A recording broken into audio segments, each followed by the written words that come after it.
Well, hi folks, another sort of 10 daily roundup. So we'll start off in the greenhouse to show you how things are going. I've not got a great deal in here this year, just a few peppers and things like that and my early potatoes. So I'll look at the peppers. Really stocky this year, some of them. These are the Poseidon, like your basic bell pepper ones, but really stocky plants. They're really self-supporting, no need to put a cane on.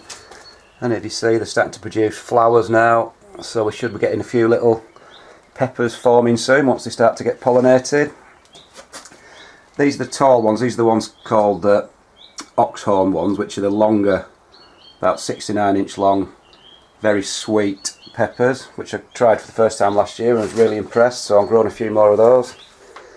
The tomatoes, not doing particularly well. I've only got a couple of Shirleys in this year and a gardener's delight down there, which is looking quite sickly. But the Shirleys, they're growing okay. They've put a few trusses on. And if you look down there, there's a few tomatoes set already. So not too bad, but I've grown them in this compost and I don't know what it's made out of. It just looks like dust and twigs and all sorts. So maybe it's that that's not making them grow very well. But you can't get decent compost these days, seemingly. The last of the two early lots of potatoes in the pots. I'm getting a decent crop now, so I've only got 2 pots left, and then the ones I've replanted there at the bottom dying away slowly, but there should be still a few little ones, you know, little bonus ones to get out. But been happy with them so far. These are the ones I planted really early, so 2 pots left. That should see me through until they get ready outside, the ones in pots outside. Got a couple of tumbling tomatoes this year, a couple of I've forgotten what sort they were called actually. I think they're tumbling something or other. But as you can see, they've got loads and loads of tomatoes on now, and they're a bush variety, so you just leave them. I've actually pinched the growing tips off now because I've got about 8 trusses of flowers on, and they're only in a small pot, so they won't be able to sort of support that many tomatoes if you just keep them growing indefinitely. So they do need a little bit of maintenance, but as you can see, getting loads of little cherry tomatoes on now, so that should be good. Got a few random French giant runner beans that are sort of surplus to requirements, but I just feel like I should grow them because they're the ones that grow really big. But I've no room left at the allotment, but I'll have to find a hole and find somewhere to dig a hole and plant them in and see how we go. The cucumbers, as I said, I'm the world's worst cucumber, but the more I say it, the more they seem to grow, so I'm just training that along a wire like so. It's not in a giant pot, maybe a 10-litre pot. And as you can see, I've got my time-lapse camera on it there. It's been on it for 5 days now, so that should be quite interesting to see how they grow in slow motion. Well, not in slow motion, speeded up a few thousand times from a little tiny one to hopefully a big swollen cucumber. So we'll see how that looks. So that's it in the greenhouse. Like I said, not a lot going on, so we'll just nip up to the plot and show you what's going on up there. And I'm really pleased with stuff up there.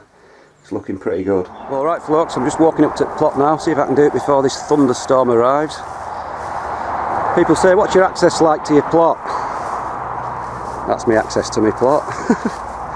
So I've got to get anything up, I've got to use my 4-wheel drive, because as you can see, there's no roads into my bit. So I'll just rush around this bit, because I think it's going to dump some water on us folks. This is the way in, over the fence. Lovely weeds. Oh, so I'll just give you a quick look round.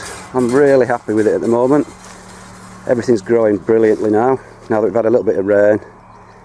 As you can see, the peas are flying up. There was absolutely full of weeds the other day, but I've spent a good couple of days weeding everything.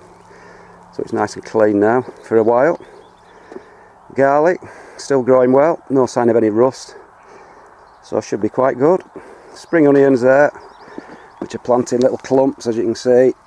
They slowly grow, and then I can just pull a whole clump up and take it as a bunch of onions, which is good.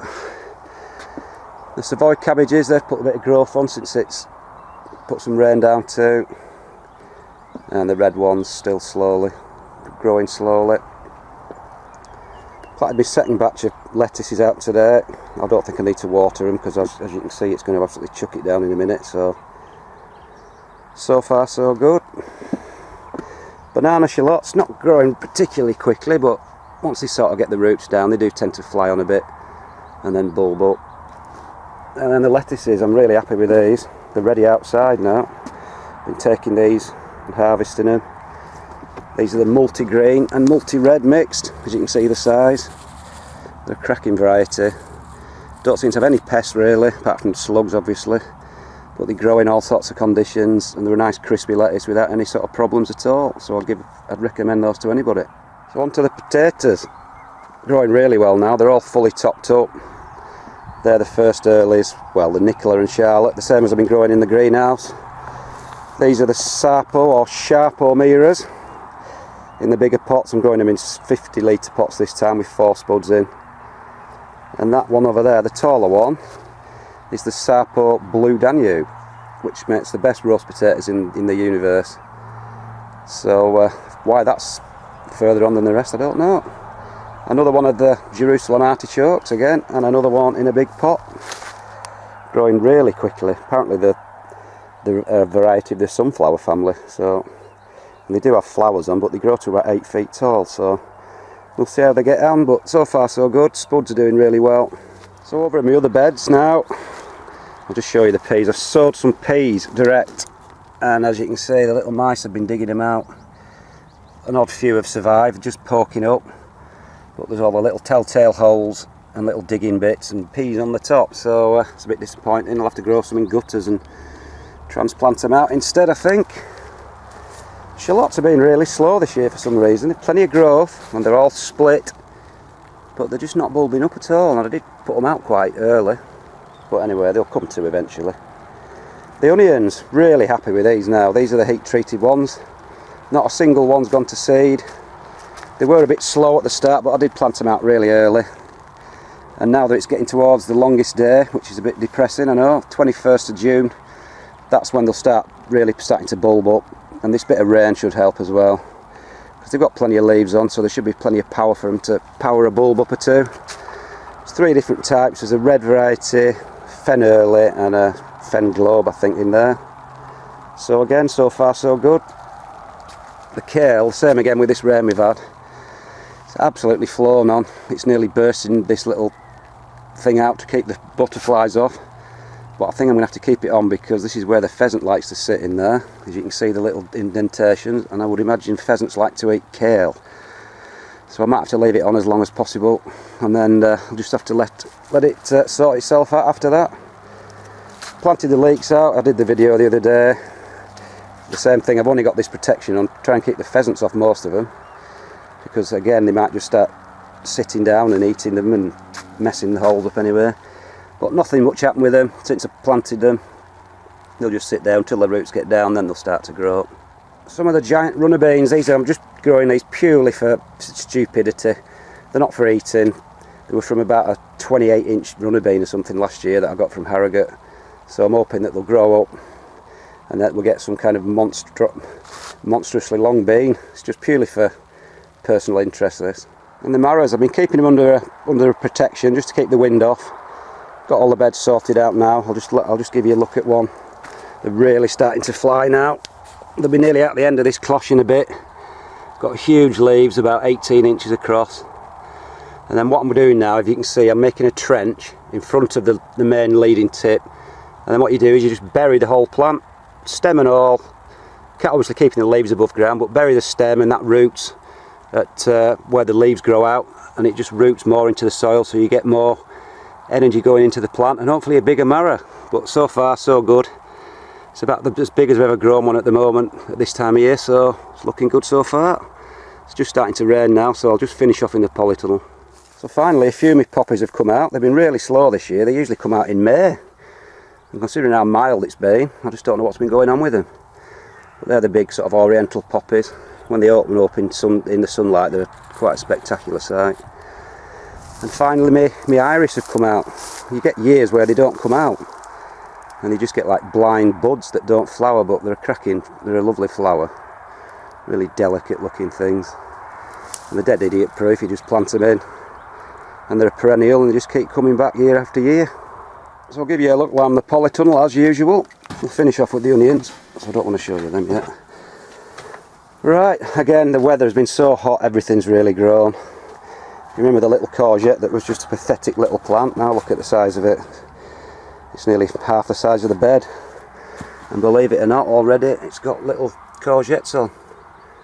which is good. But that'll just keep powering along all summer, maybe into September, and just keep shoving courgettes out until I'm sick to death of them. Right, French beans, remember I did that little time-lapse video? Well, look at how quickly they've climbed up now. They're up to the top of the canes, and what I'm going to do, I'm going to put a cane across and grow them across above my head, because I'm a bit short of space now. But the cobra beans absolutely flying along, and I think these have got flowers on too, so it shouldn't be too long until we get a few beans, and they'll be coming all summer too, hopefully. And the lettuce I planted in this bed, these are actually little gem, and check out the size of that. And the only thing I've done differently in this bed is put some of that beetle poo fertiliser that I've been raving about this year. It's not necessarily highly fertile, but it's got beneficial soil bacteria and things like that in it that just gets your soil really going. And I've never seen beans, French beans, grow as quickly and as vigorously and with leaves as big as that, and I've never seen lettuces as big as that either. So it's got to be that. I only used a couple of scoops, a few pennies worth, and it's just been wonderful stuff this year. That's what's gone into the onions as well. The tomatoes, these are the giant tomatoes. I'm growing a few in pots purely for eating, so I won't be thinning the trusses down on these to just to get a couple of giant ones. These are purely for growing giant beefsteak onions, tomatoes for eating. The show carrots, these are the stump ones. If you see the size of those, that's the trouble when it gets hot. They do tend to get drawn out and leggy, but it doesn't matter. They still should be okay. Underneath, and hopefully we get a few decent stump-rooted carrots. And then same with the long ones. These are the ones that I'm hoping to get to like 3 or 4 feet long. The long, slender carrots. Same thing, they are quite leggy, but they should bulk out a bit later. And these are the giant tomatoes that I'm going to grow to try and hopefully get a giant one by thinning them out to maybe 1 fruit per truss or even 1 per plant. And what you're looking for with the flowers is, they're called mega blooms, which is basically 2 or 3 flowers that are all fused together. And looking at these, none of those are like that, because then it's each single tomato is actually 3 or 4 tomatoes stuck together. Now that one's looking a bit promising there. That's got a big thick one, but you don't know until they open up. But that looks like a bit of a mega bloom. But they're a bit small yet, these plants, so we'll have to let them grow a bit and maybe take a tomato, make one set on the second truss and see if we get any giant ones. But I've got plenty of these in, and a few more just for eating, like I said.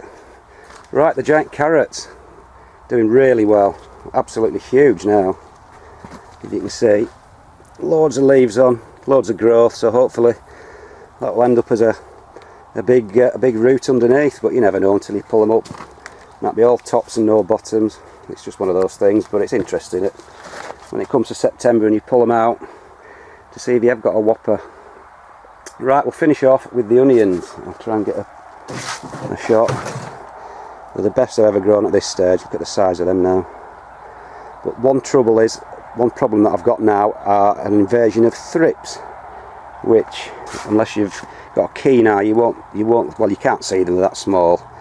The telltale signs are tiny little silver flecks on the leaves as they scrape all the surface of the leaves and suck the moisture out, and then what they do is they scurry down into the little growing tips there and hide away, and they can do an absolute multitude of make it really problematical, letting in loads of pests and diseases. So instead of spraying, I've gone down the predator way. These are predatory mites. There's 1,000 in each one of these packets. You just hang them around your plants and they'll crawl all over the plant, and then they'll eat the little tiny baby thrips, and they'll actually breed if you get a good and if you get good conditions, nice moist conditions, they'll actually breed well, and they'll cover the plant, and then you shouldn't have many more problems. So that's what I've done. They've been on a week and it doesn't look to have got much worse, so I think they're doing the job. I'll just show you some of the bigger ones, or the biggest. Oh Christ, fell over. That's the biggest. That leaf's in the way, innit? Some of the leaves are like 3 foot tall now, and I'll just show you the size. I'll put some there for perspective. A can of pop.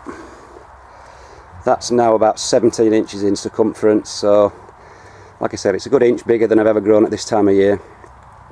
I reckon if you get to 27 or 28 inches, that will be about a 10 pounder, so another 10 inches maybe, 10 or 11 inches and we should be there, but there's still plenty of time for it all to go wrong.